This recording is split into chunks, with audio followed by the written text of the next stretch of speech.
Hello everyone. In the previous lecture we have discussed expectation maximization algorithm, and now in today's lecture we will discuss computational learning theory. In this theory we will discuss about the difficulty and capabilities of machine learning problems, how we train our machines, and what are the problems we have to face during the learning. And to understand what kind of tasks are learnable, which type of data and size of data is required, and what are the space and time complexity, and what are the resources is used for computational learning theory. We will discuss all these things. So computational learning theory characterized in two ways: the difficulty of several types of machine learning problems and the capabilities of several types of machine learning algorithms. So computational learning theory seeks to answer the following questions, such as under what conditions is successful learning possible or impossible? Our system will able to reply the answers or not, or reply the target values or not. And in second point, under what conditions is a particular learning algorithm assured of learning successfully, that it guarantees or not that our target function will be achieved or not achieved. So to develop and analyzing such models that probably meet desired criteria or proves guarantees for successful algorithms also. So in computational learning theory, we have to see what kinds of tasks are learnable and what kinds of data is required for learnability. And so there are various issues in computational learning theory are sample complexity, computational complexity, and mistake bound. So in this theory, we have to focus on the problems of inductively learning and unknown target function, given only training examples of the target function. So in sample complexity, how many training examples are sufficient to learn the target function, and how many training examples are needed for a learner to converge to a successful hypothesis. And in computational complexity, how many computational efforts is needed for learner to converge a successful hypothesis, and how many times we have to provide the training data. And in mistake bound, how many mistakes it make before it finals the correct hypothesis, and how many training examples will learner misclassify before converging to a successful hypothesis. So such type of working can be done in two phases. Number one is design and algorithm, and second one is confidence. Confidence means generalization, how the algorithm works on the future data set. So to perform this task, computational learning theory, we require the PSE model. So now we will discuss the PSE model. P stands for probably, and A for approximately, and C for correct. Probably learning an approximate correct hypothesis. So after a particular setting of learning problems called probably approximately correct PSE learning model. After specifying the PSE setting, then consider the following questions or following points like this. Number one, specifying problem setting and define PSE model.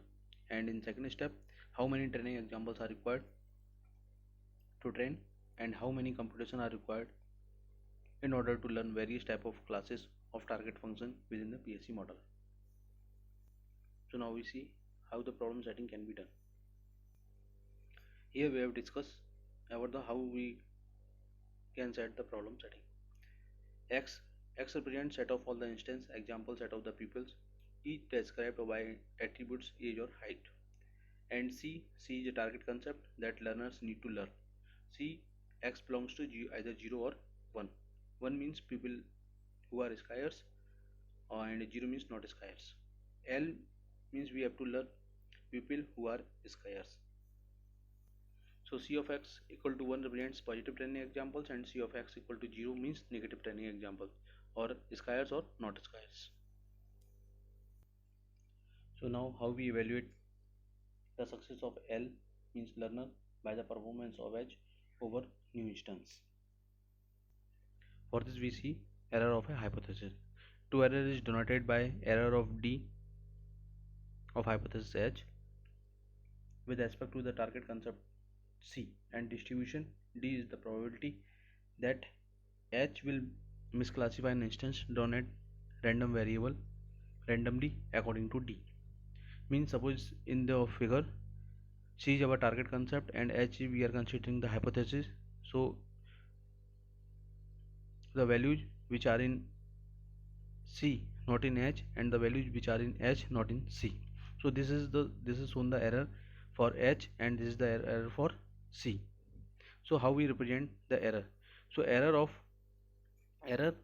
D, true error of D of H equal to probability of C of X not equal to H of X. So this is the representation of true error of hypothesis H.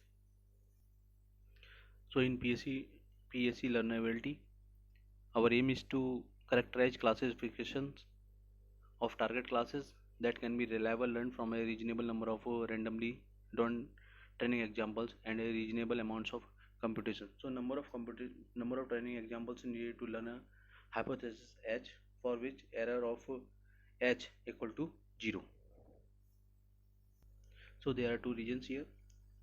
Unless we provide training examples to every possible instance in X, there can be multiple hypotheses which are consistent for given training examples.